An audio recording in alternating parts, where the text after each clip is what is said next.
예수님께서 이 세상에 오신 목적은 십자가에서 죽으시고 부활하셔서 구속사역을 완성하기 위해서입니다. 예수님은 이 세상에 오랫동안 머물러 계실 수 없었습니다. 따라서 예수님의 십자가 죽음과 부활 승천 이후에 계속 이 땅에 남아서 교회를 섬기고 가르치고 양육시킬 제자들이 필요하셨습니다. 예수님의 사역을 그대로 이어받을 사역자들, 제자들이 필요하신 겁니다. 주님은 갈릴리 지역에 사는 평범한 젊은이 12명을 제자로 부르셨습니다. 그들 대부분 정규교육도 제대로 받지 못했습니다. 어부들이었습니다. 사회 지도층인 사는 한 사람도 없었습니다.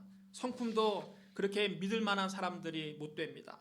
그들은 모두 허점투성이의 불완전한 사람들이었습니다. 예수님의 제자들이 평범하고 불완전한 사람들이었다는 것이 우리에게 큰 위로와 소망을 줍니다. 왜냐하면 우리도 너무나 평범하고 불완전한 사람들이지만 우리도 주님께 쓰임받을 수 있기 때문입니다. 첫째로 예수님은 평범한 사람들을 부르셔서 그들에게 비범한 권능을 주셨습니다. 마가복음 6장 7절에 이렇게 기록되어 있습니다. 12제자를 부르사 둘씩 보내시며 더러운 귀신을 제어하는 권능을 주시고, 여러분 따라해 주랍니다. 더러운 귀신을 제어하는 권능을 주시고, 예수님은 별 볼일 없는 12명의 젊은이를 불러 모신 다음 그들에게 더러운 귀신을 제어하는 권능을 주셨습니다. 마귀와 귀신들은 예수님과 철천지 원수입니다. 마귀는 귀신들의 왕입니다. 귀신들은 마귀의 졸개들입니다. 그들은 사람들을 도둑질하고 죽이고 멸망시키는 일을 합니다. 더러운 귀신, 악한 귀신, 점치는 귀신, 거짓말하게 하는 귀신, 약하게 하는 귀신, 병들게 하는 귀신이 사람들을 앞장서서 괴롭힙니다. 예수님은 이런 것들을 아주 미워하십니다. 예수님이 세상에서 사역하실 때 귀신들을 쫓아내고 병을 고치는 일에 공생의 사역의 절반 이상을 할애하셨습니다. 여러분이 마태복음, 마가복음, 누가복음, 요한복음 등 사복음서를 읽어보십시오. 그 내용의 절반 이상이 예수님의 귀신들을 쫓아내시고 병든 자를 고쳐주신 사역이 기록되어 있습니다. 그 일이 중요하지 않다면 왜 예수님이 그 많은 시간을 들여서 귀신을 쫓아내고 병든 자들을 고치셨겠습니까? 하나님의 나라는 병을 고치고 귀신을 쫓아내는 겁니다. 예수님 말씀하셨습니다. 내가 만일 하나님의 손을 힘입어 귀신을 쫓아낸다면 하나님의 나라가 이미 너희에게 임하였느니라. 그래서 예수님은 12제자를 불러 모으신 다음 그들에게도 더러운 귀신을 제어하는 권능을 주신 것입니다. 주님 오늘날 교회와 성도들에게도 귀신을 쫓아내는 권능을 주셨습니다. 그 능력에 크고 작음에는 차이가 있지만 교회와 성도는 모두 다 귀신을 쫓아내는 권능을 갖고 있습니다. 어떤 분은 이렇게 질문합니다. 목사님, 귀신을 쫓아내고 병을 고치는 권능은 12 사도들에게나 있는 것이지 나 같은 사람이 어떻게 귀신을 쫓아내고 병을 고칩니까? 오늘날에도 그런 기적이 일어납니까? 그런 은사는 다 사도시대에 이미 끝난 것 아닙니까? 여러분 그렇지 않습니다. 예수님이 귀신을 쫓아내고 병을 고치는 권능을 12 사도에게만 주시지 않았습니다. 예수님 당시에 12제자 외에도 70인의 제자가 또 있었습니다. 주님은 그 70인의 제자를 각 동네에 둘씩 짝을 져 보내시며 이렇게 말씀하셨습니다. 어느 동네에 들어가든지 너희를 영접하거든 너희 앞에 차려놓은 것을 먹고 거기 있는 병자를 고치고 또 말하기를 하나님의 나라가 너희에게 가까이 왔다 하라. 70인의 제자가 주님의 주신 권능을 가지고 나가서 전파하자 귀신들이 쫓겨나가고 수많은 병자가 나았습니다. 70인의 제자가 기뻐하며 돌아와서 예수님께 보고합니다. 주여, 주의 이름이면 귀신들도 우리에게 항복하더이다. 그 보고를 들으시고 주님이 크게 기뻐하시며 그들에게 말씀하셨습니다. 사탄이 하늘로부터 번개같이 떨어지는 것을 내가 보았노라. 내가 너희에게 뱀과 전갈을 밟으며 원수의 모든 능력을 제어할 권능을 주었으니 너희를 해칠 자가 결코 없으리라. 여러분 이것 보십시오. 귀신을 쫓아내고 병든 자를 고치는 권능은 12 사도의 전유물이 아닙니다. 주님은 그 권능을 12 사도뿐만 아니라 70인의 제자들에게도 주셨습니다. 예수님이 십자가에서 죽으시고 부활하신 다음 하늘로 올라가시기 전에 감람산의 제자들을 다 불러 모으셨는데 그때 예수님을 믿던 많은 제자들이 그 자리에 모였습니다. 예수님은 하늘로 올라가시기 직전에 마지막으로 그들에게 당부하셨습니다. 너희는 온 천하에 다니며 만민에게 복음을 전파하라. 믿고 세례를 받은 사람은 구원을 얻을 것이요 믿지 않는 사람은 정죄를 받으리라. 믿는 자들에게는 이런 표적이 따르리니 곧 그들이 내 이름으로 귀신을 쫓아내며 새 방언을 말하며 뱀을 집어올리며 무슨 독을 마실지라도 해를 받지 아니하며 병든 사람에게 손을 얹은 즉 나으리라. 여러분 따라해 주시기 바랍니다. 믿는 자들에게는 이런 표적이 따르리니. 여러분 누구에게 이런 표적이 따른다고요? 믿는 자들에게는 따른다고 하셨습니다. 예수님은 12사도에게는 이런 표적이 따르리니 말씀하지 않으셨습니다. 70인의 제자에게는 이런 표적이 따르리니 말씀하지 않았습니다. 믿는 자들에게는 이런 표적이 따르리니. 12사도뿐만 아니라 70인의 제자들 뿐만 아니라 모든 믿는 자에게 이런 표적이 따르는 것입니다. 예수 이름으로 귀신을 쫓아내며 새 방언을 말하며 무슨 독을 마실지라도 해를 받지 아니하며 병든 사람에게 손을 얹은 즉 낫는 것은 모든 믿는 사람에게 따르는 표적입니다. 우리는 예수님께서 교회와 성도들에게 이런 큰 권능을 주셨다는 것을 분명히 알아야 합니다. 예수 믿고 교회 나오면 귀신이 쫓겨나가고 질병을 고침받는 것이 지극히 성경적인 신앙입니다. 오히려 교회에서 이런 일이 전혀 일어나지 않는데요, 나는 그런 일을 한 번도 본 적이 없는데요, 그게 더 놀라운 일입니다. 왜냐하면 우리는 죽은 하나님을 믿는 것이 아니라 살아계신 하나님을 믿기 때문입니다. 우리가 믿는 하나님이 죽은 하나님이라면 아무 일도 일어나지 않죠. 그러나 우리가 믿는 하나님은 지금도 살아계셔서 우리 가운데서 일하십니다.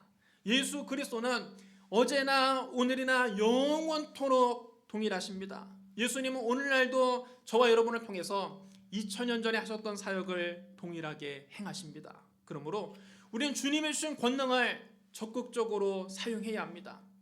이제부터는 예수 이름으로 담대하게 귀신을 쫓아내고 병을 물리치시기를 주님의 이름으로 축복합니다. 둘째로 예수님은 제자들에게 복음을 전하면서 생활에 대한 염려를 하지 말라고 말씀하셨습니다. 여행을 위하여 지팡이 외에는 양식이나 배낭이나 전대의 돈이나 아무것도 가지지 말며 신만 신고 2번 옷도 입지 말라. 어디서든지 누구의 집에 들어가거든 그곳을 떠나기까지 거기 유하라.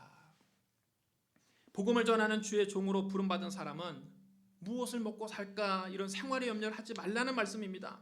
주의 종이 하나님만 바라보고 하나님만 전적으로 의지하면 하나님이 먹고 입을 곳 쓸 것을 채워주십니다. 저는 이 말씀을 진실로 실감합니다.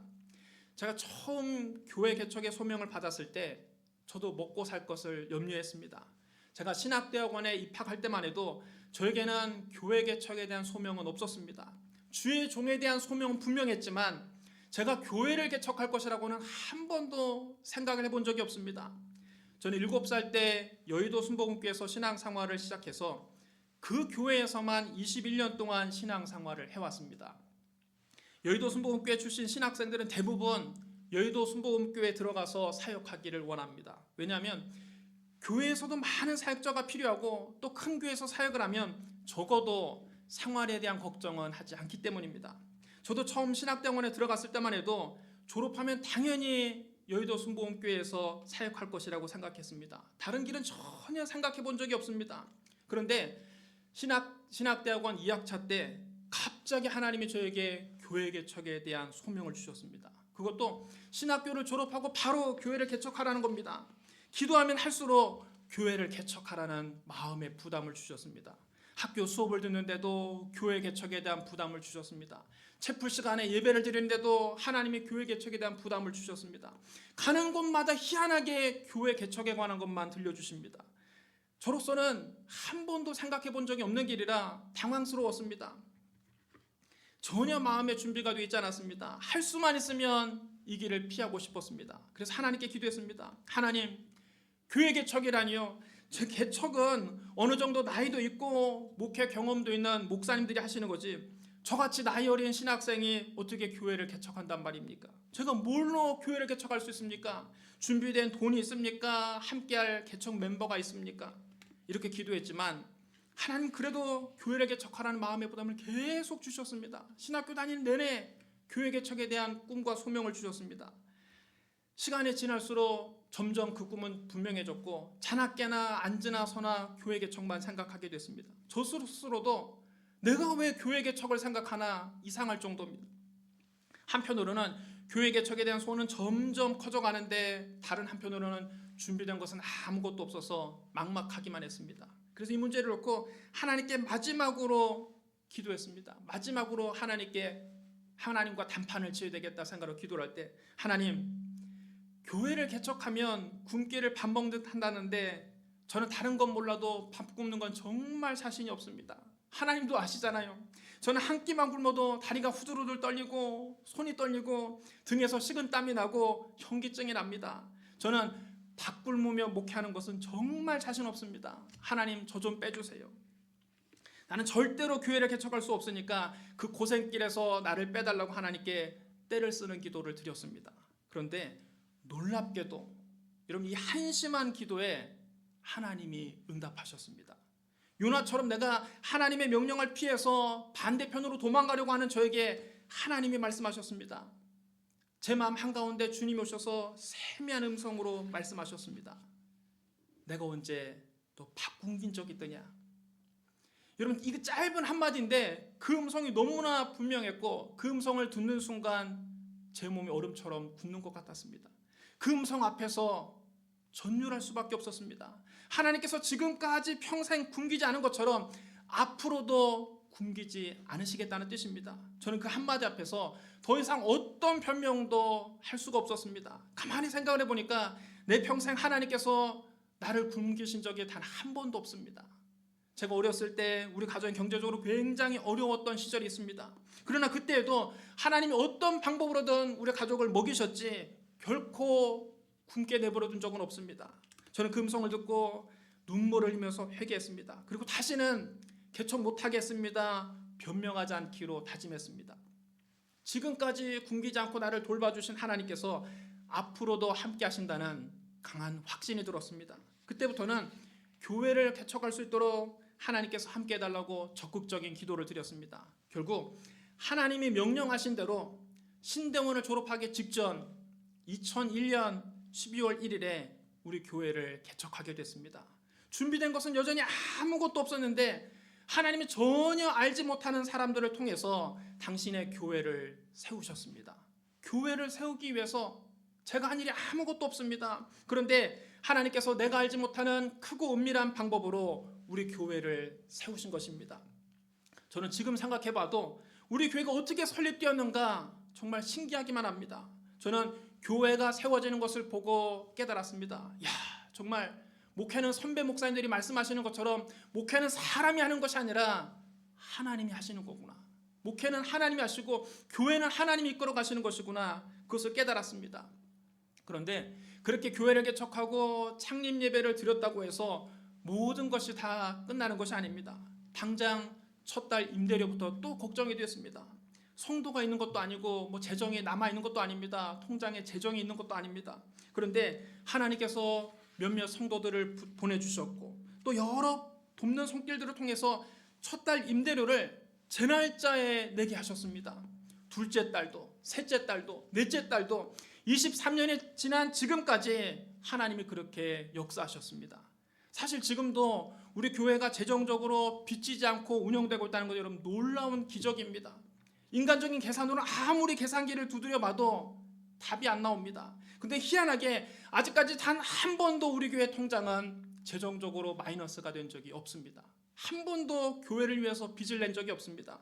재정이 부족해서 걱정을 하고 있으면 하나님이 전혀 생각지도 못한 사람들을 통해서 부족한 부분을 채워주셨습니다.